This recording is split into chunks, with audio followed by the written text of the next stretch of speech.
Welcome back at our pre and post competition show here live from Le Bond at the 2025 Champions League.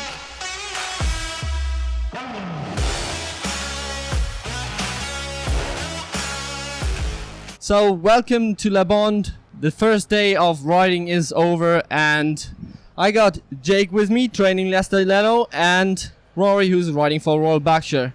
So how did you experience the first day? Yeah, it's a very interesting first day. It always is, the first session was a messy first session for our team as well as many other teams. And then this afternoon, I felt like it got going. For the standard got a bit better. And yeah, for me and my team, it's been a good day. Yeah, I think as expected, it was very messy to start with. But yeah, as we got on, the day went on, I think the standard picked up. And it finished off pretty strong. The top 8 are all top good teams now, and it's really, really tightening up. So the first big news in the morning was that Colin Verdelehen had warmed up his pony, as a few of us had realized his pony was coughing and having a bit of a problem maybe with the change of culture or trees and having a bit of asthmatic problems.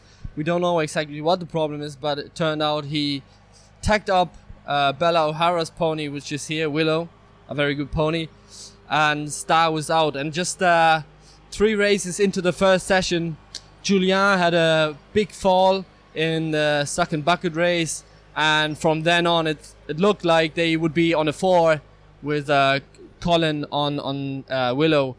But luckily Julien is back, and to me it seemed like they did recover and they looked the most consistent of all the teams. Is that what you've seen? Yeah, I mean, I was around commentating this morning when the issue happened, and Colin was running around to change the declaration form to get him change the pony onto Willow and doing all of that. And so it was a stressful morning for him and his team. And then to go and have that problem with the injury for Julien. I was surprised to see him back this afternoon. I didn't think he'd be riding. It looked like a bad injury at the time. But the way they rode this afternoon compared to this morning was a lot like the Pas d'Avignon that we know from the last few years. Yeah, I think thankfully neither are that serious. Star hopefully will be back in later on in the competition, and thankfully Julien's injury wasn't too bad and he's back. Fair play to him to getting back up after that. But yeah, it's always going to unnerve the team slightly. Those 2 even one change is unnerving enough. To have 2 of them, they stuck at it, they kept in it, and obviously pulled it back together for the second session. I mean, what was visible is that they were changing a lot of orders that you usually always see Colin go in this position and Lucas in this, and they were changing, and they were still kind of the boss of the situation rather than getting nervous. What surprised me in that team is that Maxime, who got in, he looked really consistent and playing with a good mindset. He's kind of very aggressive, but then still calm at the equipment, and I think he's actually a big help and not a loss in this competition. Looking at all the other teams, what surprised you, and how has maybe the first day changed your view on how the finals will look like? I think the sessions were quite divided. Obviously, that with a very difficult first session, which would have split the points a lot. And then there was a couple of very good teams that surprised me a lot. Alibi, I know they're a good team, but I think their mentality in that first session was right. They went into it. They weren't taking big risks, and they picked up points.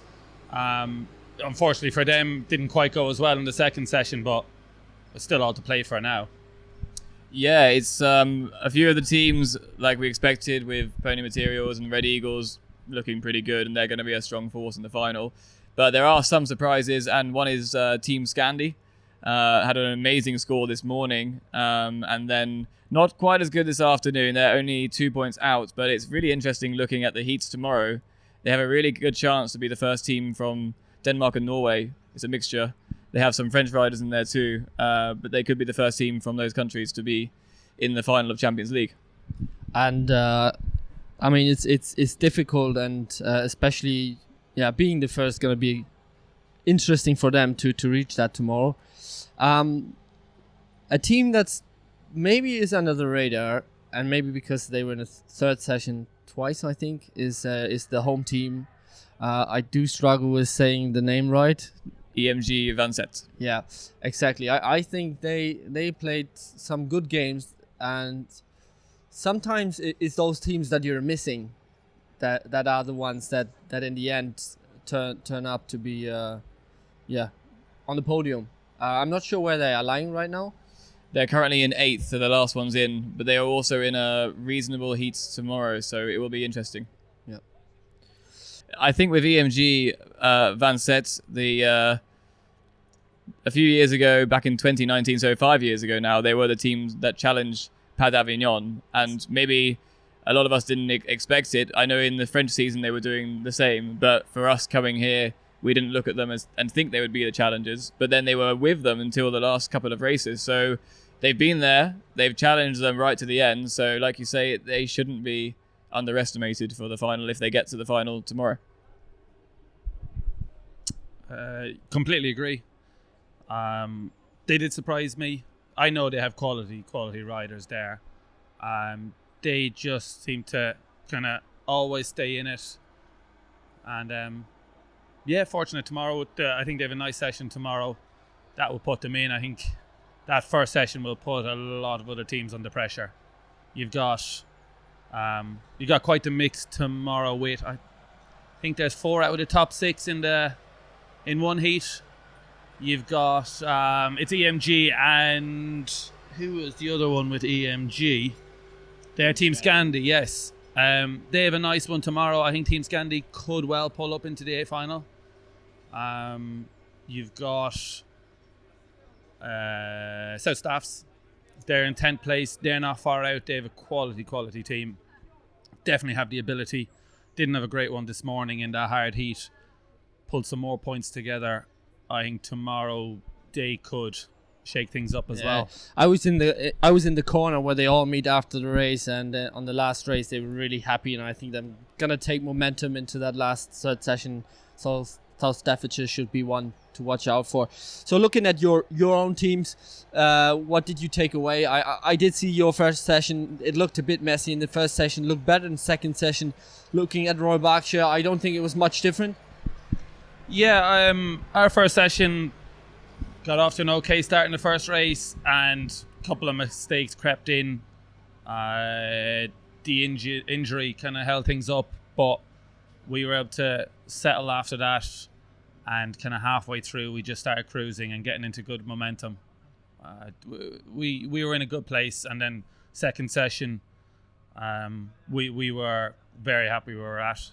I know Red Eagles beat us by a point, I think, but there's plenty more in us now. I think we're in a very good place. Yeah, I think the Leicester Yellow team look very strong. For me and for Royal Berkshire, the first session kind of went how it always seems to go for us here, which is very messy. And I've been talking to a lot of riders here, and we have this conversation where we don't understand why this seems to always happen at Champions League, where we have the best riders in Europe, and yet we come to the first session and it's always so messy, and it really always is. And I think it's a lot of pressure, a big atmosphere. Everyone wants to do well, and everyone is desperate to get a big score early on. For our team in session 2, we started with a much more our usual smoothness. We had a few really good races. We changed a few orders, which cost us a few points, but the second session, as a feeling, felt a lot better. So we're hoping that we're now on an upwards trajectory, and we have a tougher heat tomorrow, so I wouldn't say that we're definitely in the final, but we have a nice gap. We'll see how it goes. Very good. So it's like every year we come here and we kind of experience the same thing. So we'll see whether Pas d'Avignon is going to be the winner again. But it kind of does feel a little bit like that. But I'm very interested to see how tomorrow turns out. And what surprised me all the time is like it's quite slow to get to the first session and get this Champions League started.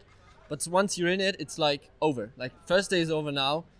once we get up tomorrow, it's just one race after the other, and then it's already final time, and there's not much to think about. It's just enjoy, and good luck to Leicester Yellow and Roy Bachcher.